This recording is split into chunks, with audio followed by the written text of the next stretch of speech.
Hello there, this is just a quick orientation video, I suppose you can think of it as, for finding our way around the output of a isokinetic test and interpreting the data and trying to basically make some sense of all these numbers and these little pie charts down here and so on.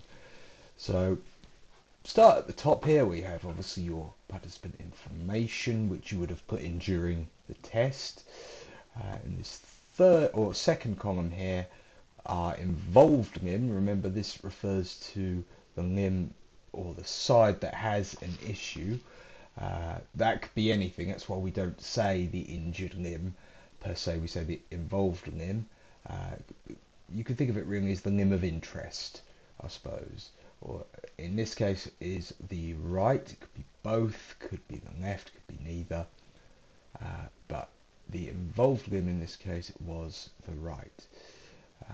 In the third column here, we have all of the testing information. This is really useful because it's very easy to forget this sort of thing if you've done multiple tests. So the protocol was an isokinetic bilateral test, meaning that we were able to, or we tested this person at a constant angular velocity and we assessed both sides, left and right. We performed a flexion extension test. As we said, it was isokinetic, and the type of contraction used for both extension and flexion was concentric. And as we say, we tested the knee. Now what I'm going to do is just scroll down to the second page here. Perhaps should have started there. Just to provide, so we've only got one set of data to look at here. So this is the 60 degrees per second test. Up here we have the 360 degrees and 180 degrees. Now the first thing I should point out is that at the very bottom of the page, you can just about make it out in there, is this sort of key, if you like, and list of definitions for each of these measurements here, and that's really useful to bear in mind. There's also guides as to if you do see a deficit between the left and the right limb, what is considered acceptable, and that is a really useful tool there to have in mind. If you're ever curious, I know this sounds amazing, we're going to go through these anyway at some point, but you can just type in I don't know, average power and then put in something like Biodex or Isokinetic, and you'll find the definition there. Website's very good for helping to give you a bit more information on what these measurements mean, but there's a very short sentence long explanation for each one there.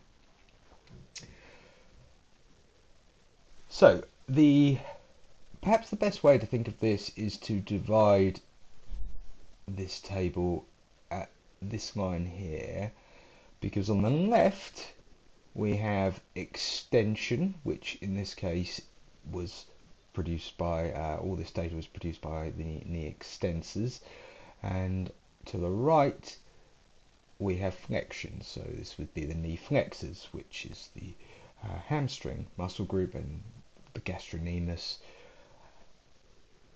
Underneath we have, oh actually I was getting one ahead of myself here, it tells you the angular velocity that the test was performed at, and underneath that we have an indication once again as to which was the involved and uninvolved limb during both flexion and extension, and the deficit that is present, if any, between the two. Now the test, the report will only highlight deficits for certain measurements, and I wish I could tell you why, but I'm not sure.